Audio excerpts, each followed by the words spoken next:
नमस्कार मंडळी, मी विघ्नेश आपले सर्वांचं स्वागत करतो आहे का नवीन ब्लॉगमध्ये। तर मंडळी, आज विषय असा झाला आहे की आपल्याला फॅमिलीसोबत यायचं होतं बिर्याणी करायला। पण साधीसुधी नाही, तर मटन बिर्याणी आपल्याला करायची होती। मटन आपल्याला काय भेटत नव्हतं, त्यामुळे आपण डायरेक्ट चिकनच आणलेलं आहे आणि आता चिकन बिर्याणीची तयारी चालू आहे। विराज भाऊ बघा इकडे नुसतं फोनवरच लावून आहे ती। तर मंडळी, आता इकडे बघा बिर्याणी करायची चाललेली आहे, आपण जरा जाऊन त्यांना हातभार लावूया, चला।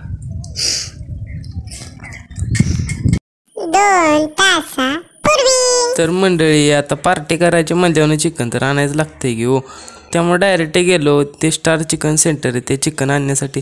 त्या भावाला जशी ऑर्डर दिली तसं भाव पण लगेच कोंबडी घेऊन कापायला सुरुवात केली। भावाला म्हणलं जरासं लवकर करवाय, जरा आम्हाला काम आहे। तसं भावानं पण लगेच हाताला ग्रीप देऊन पटापटा चिकन कापायला सुरुवात केली आणि तिथून जसं आपण चिकन घेतलं तसं आपल्याला कोथिंबीर आणायला जायचं होतं, त्यामुळे असल्या उन्हात पण आपण कोथिंबीर शोधत, पण शनिवार असल्यामुळे आपल्याला लगेच कोथिंबीर गावली पण किंवा त्या काकानं म्हणलं लगच्या लगेच आम्हाला कोथिंबीरची पेंडी द्या, आम्हाला गडबड आहे थोडी। मग काय तिथून डायरेक्ट कोथिंबीरची पेंडी घेतली आणि डायरेक्ट गाडी पाशी आलो। साई भाऊ म्हणत होता मी बसू का, त्यांना म्हणलं थांबावा जरा गाडी बाहेर काढू द्या। आज शनिवार असल्यामुळे तारळ्यात तर लय गर्दी होती, पण आपण तसल्या गर्दीतनं पण गाडी काढून आपण आलो ते आपल्या गावामध्ये आणि आपल्याकडून मसाल्याच्या पुड्या आणायच्या राहिलेल्या, त्यामुळे आपण डायरेक्ट किराणा दुकानामध्ये गेलो आणि मसाल्याच्या पुड्या घेतल्या। तिथून आपण जसं घरी पोचलो तेवढ्या तिकडे परत आहे कांदा चिराय बसलेली, तिला काय कांदा चिरायत नव्हता, त्यामुळे तिला म्हणलं मी चिरतो देकडे। नंतर जसं कांदा चिरून झाला तसं लगेच चिकन चिराय घेतला आपण इकडे चिकन चिरत होतो, तेवढ्यात आपली माववाली म्हणते मला टाक, तिला हाण कटाळू पण ती काय जात। तेवढे तिकडे आपण जो कांदा चिरलेला तेव्हा सिद्धीनं बारीक कराय घेतला, मसाला पण बारीक करून लागला। तेवढ्यात म्हणलं आता सगळं मसाला बिसाला करून झालाय, तांदूळ काढावं, तेवढं सगळ्यांनी तांदूळ गोळा केलं। जे तांदूळ गोळा केलेलं सिद्धीनं एका टोपात काढून घेतलं आणि तिथून आपला दौरा निघाला ते आपल्या लोकेशनच्या दिशेनं।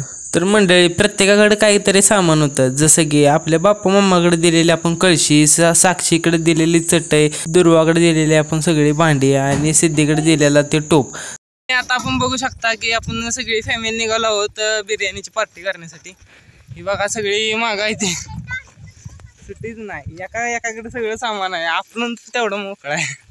आणि मंडळी, आपण इकडे व्हिडिओ काढतोपर्यंत आपण जी दुर्वाकडे सामान दिलेलं ती तिनं पाडूनच टाकलं, विषयच नाही किंवा नंतर यांचा डेक काय उभा राहत नव्हता, त्यामुळे त्यांनी आडवाच करून घेतला। कसं बसं का होईना आपण आपल्या लोकेशनच्या ठिकाणी पोचलोच किंवा लोकेशनच्या ठिकाणी पोचता यांची हालत असली बेकार झालेली की विषयच नाही किंवा नंतर तिथनं आपल्या बरोबर काय विषय झाला ते बघा। तर मंडळी, विषय असा झालाय की आता तेल आणायचं राहिलं, त्यामुळे आपण आता डायरेक्ट निघालो दुकानातच। सिद्धी आपल्या बरोबर आहे बघा, आता डायरेक्ट आपण निघालो दुकानातच।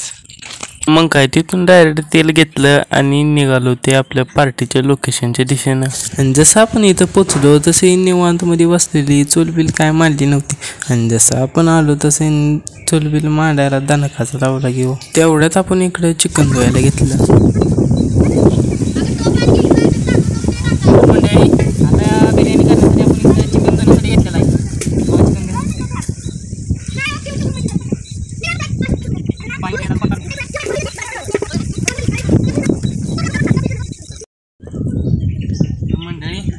बघा आता आपण इथं स्वच्छ मध्ये असं चिकन धुवून घेतलेलं आहे, आता आपल्याला तांदूळ धुवायचे आहेत। बघा तिकडे तांदूळ नीट करायचं चाललेलं।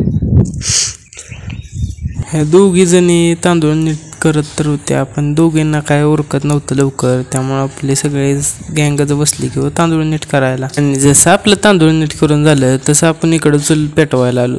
चूल काय वाऱ्यामुळे पेटत नव्हती, पण सगळीकडनं बसली आणि शेवटी चूलला जाळ लागला। पहिल्यांदा जाळ लागत नव्हता, नंतर जाळ लागला, तेव्हा जायला भडकात झाला। भडकात रोत होता, पण आपले कार्यकर्ते बिन थाटता आणखीन त्यात जाळण वाढेवच टाकत होतं त्यात। आणि आपण इकडे चूल पेटवतोपर्यंत विराज भाऊनी इकडे टोपाला लिपायला सुरुवात केली।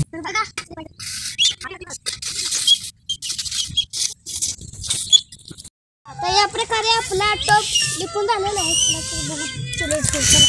विराज भाऊनी जसा टोप लिपून आणला तसा डायरेक्ट चुलीवर ठेवला की लगेच त्यामध्ये त्याल वतलं आणि जसं त्याला गरम झालं तसं डायरेक्ट मसाला पण भाजायला सुरुवात केली। अगोदर जो मिक्सरच्या भांड्यामध्ये मसाला होता तो सगळा अगोदर टोपामध्ये रिकामा केला। नंतर आपण ज्या ग्रेव्हीच्या पोड्या आणलेल्या त्या आपण टाकायला सुरुवात, आणि ज्या आपण ग्रेव्हीच्या पोड्या आणलेल्या त्या जसं टाकल्या तसं मसाल्याचा पण वास असला बेकार यायला लागला की विषयच नाही, असला खतरनाक वास येत होता, विषयच नाही। जळण कमी पण नाही, त्यामुळे आपण पण बिनथाटता खाल्लं अन्न जाळून घालायला सुरुवात केली आणि विराज भाऊ पण इकडे थटत नव्हतं. ते का म्हणतं डेग आणल्याला त्याच्यावर नाचायला सुरुवात केली त्यांनी. तेवढ्या तिकडे मसाल्याला जाळ तर लागत होता पण मसाला काय भाजायचं नाव येत नव्हता. काय झालेलं काय माहित पण किती उशीर झालं मसाला नुसताच भाजत होता पण विराज काय थटायचं. नंतर इकडे जसा आपला मसाला भाजून झाला तेवढ्या तिकडे आपण चिकन जे धुवून घेतलेलं ते पहिल्यांदा टोपामध्ये टाकून घेतलं. चिकनला मसाला व्यवस्थित लागावं म्हणून सिद्धी पण खरपूस असं चिकन आपलं भाजून घेत होती. ती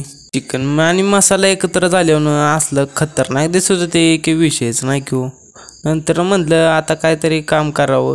काम करता करता यांनी इकडे नाचायला सुरुवात केली. आपण इकडे जाळ फुकून फुकून पार आपलं फेफडं बाहेर आलं किंवा. तर मंडळी आपल्या ज्या गँगनं डेग आणलेला नाचायसाठी गाणे लावायसाठी त्याच्यावर नाचायला सुरुवात केली किंवा विषयच नाही. पण आपली परतायला काय झालेलं काय माहीत जागेवर झोपलंच उठलेली. तेवढ्यात आपलं इकडं मटण पण शिजून झालेलं. नंतर म्हणलं आता तांदूळ टाकून घ्यावं जे धुतलेलं. पण तांदूळ धुतल्यामुळे परातीला असलं चिकटून बसलेलं की निघायचं नाव घेत नव्हतं. नंतर टोपा झाडून कसं तरी तांदूळ परातीला खाली पाडलं. जो चिकनचा ग्रेव्ही मसाला झालेला तेव्हा आणि तांदूळ मिक्स करायला सुरुवात केली. तेवढं तिकडं बाप्पा मामानं पाणी ओतायला सुरुवात केली. ते का म्हण तर भात चांगलं शिजावं म्हणून पाणी चांगलं टोप भरून ओतलं.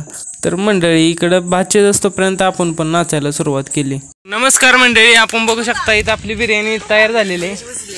कसली खतरनाक मध्ये अशी बिर्याणी झालेली आपली.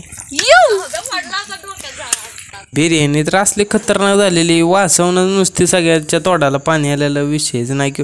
तेवढ्या तिकडे सिद्धीनं कांदा कापायला सुरुवात केली. कांदा जसा कापून झाला तसा धुवून त्याला मीठ लावायला पण सुरुवात केली. तेवढ्या तिकडे सगळी ताटे घेऊन हजरच राहिलेली. दुपारचे 5 वाजलेले आपण आपल्याला भुका तर असल्याने बार लागलेल्या की विषयच नाही. मग सिद्धीला म्हणलं घाल उलातनं बिर्याणीत आणि लवकरच पटापटा सगळ्यांना वाट. ती पण बिन थटता लगेच बिर्याणीत उलातनं घातलं आणि प्रत्येकाच्या ताटात वाटायला सुरुवात केली. नमस्कार मंडळी, बघू शकता आपली बिर्याणी आपल्या पुढ्यात आहे.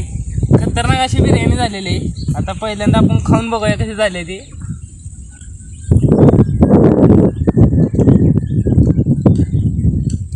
एक नंबर अशी बिर्याणी झालेली आहे मित्रांनो. तुम्ही अशी कधी फॅमिली बरोबर पार्टी केल्या का ती कमेंट करून नक्की सांगा आणि व्हिडिओ आवडल्यास मित्रांना शेअर पण करा. तर मंडळी बिर्याणी दिसायलाच असली खतरनाक होती की विषयच नाही. तुम्ही अशी कधी बिर्याणी केली का कमेंट करून नक्की सांगा बरं का. भुका तर असले जबरदस्त सगळ्यांना लागलेल्या झटक्यावर अर्धा टोपच केलेलं पोरांनी. नंतर सगळ्यांचे जसे बिर्याणी खाऊन झाल्या तसं आपला सगळा बोजा बिस्तारा उचलला आणि आपल्या डोक्यावर परीच्या अर्धा निम्मा हातात असं टाकून आपण निघालो ते घराच्या दिशेनं. आणि आपल्याकडे जाताना काय नव्हतं पण येताना एवढा बोजा होता की विषयच नाही.